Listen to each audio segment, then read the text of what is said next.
The first power that you get is that your awareness becomes collectively conscious. That you can feel another person on your fingertips. That means you become absolutely aware. Like I went today to Mexico. I could feel the whole country. I knew about it before, but my attention was not so deeply there. I could feel the whole country has a very bad left side problem. And the left side problem is affecting even this area. And the left side problem, you can feel it very clearly, that your left side becomes heavy and you feel the heat in all your centers. So you start feeling the atmosphere, the country, the people, an individual and yourself. So you know the problem of a particular place. I mean, you may not feel that much in the beginning. You may just feel yourself to begin with. Then you start feeling others. So thus the awareness grows more and more. In the central nervous system you start feeling the problems of other people, your own problems. But it is not that you feel them as something which is painful or troublesome, but you feel them as little heat or sometimes little pain, very little, as if you are recording it like a barometer. And when that happens, you want to get rid of it, as if they are your own problem. And if you know how to get rid of it, you can do it. That's what I was doing. That's how I'm late. Something on the collective. If you are working on something, you want to finish the job, and then you want to attend to another. Don't want to leave something half done. For human beings, it is difficult in the beginning, because from human awareness you are rising to superhumanness, or you can call it to super awareness, into a subtler awareness. So first the awareness is gross, and then your awareness becomes subtler.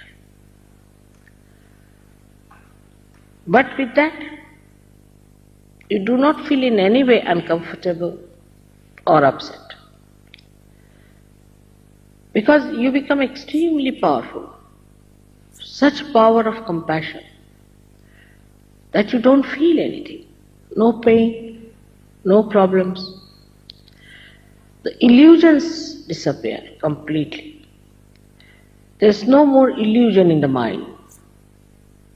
Like people say that when you face something, you are filled with greed or lust.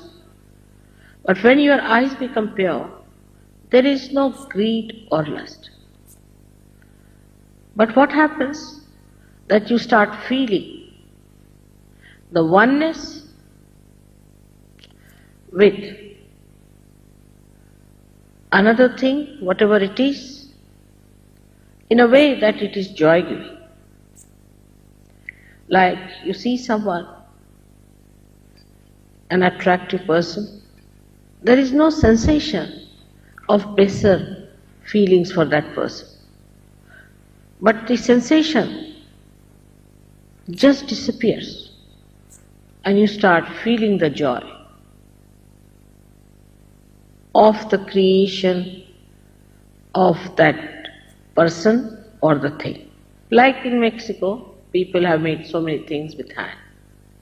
If you watch them, you might think how much it will cost, what will be the price, who has made it. But if there is no thought, then you see something which looks very joyous, because you can feel the vibrations. And you know somebody has made it, who might have been a realized soul, who might have been a very great devotee of God, might have been a person who must have thought that this is your creation, O God. Such a person might have made with that feeling which is to be gratified, and you feel that we should take it. The matter has only one capacity, that it gives joy in giving to others, so that you can express your happiness into it. So you become very subtly aware of the matter, that you start understanding the matter, what it means and what is the use of a particular thing. In the same way, when you meet people, new people, absolutely never known, you know what are their needs, what problems they have, on a wider scale, on a collective scale, and also you know one simple thing, that there are people in Mexico who are seeking God, who are to be helped, who are to be given something that they want. They may not be so much aware of it, but we become aware of them. And a kind of a rapport of a very subtle type is established.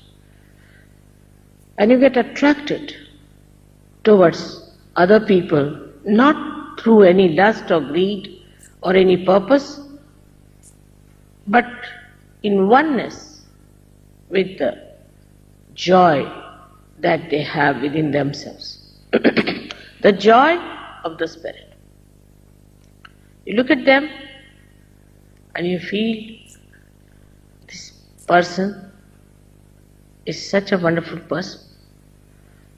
How do you know? You start feeling the cool vibrations in your hand from that person.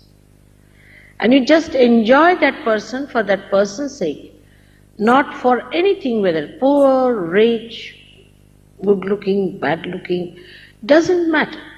You approach the spirit of another person because you have become the spirit.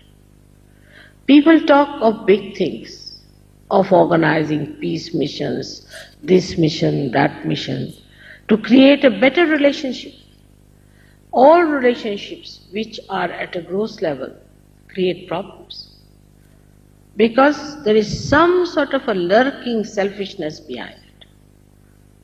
But once it becomes a spiritual relationship, you just enjoy the other person without getting into any discussion about what is your gain, what is you are going to achieve through going nearer to that personality. Thus you become the receiver of the joy, like a lake which is rippleless, which is absolutely quiet and looks like a mirror. It reflects all that is created round it completely and emits complete joy of the creation. In the same way, the heart, which is filled with the light of the Spirit, reflects the complete joy of the creation of another person.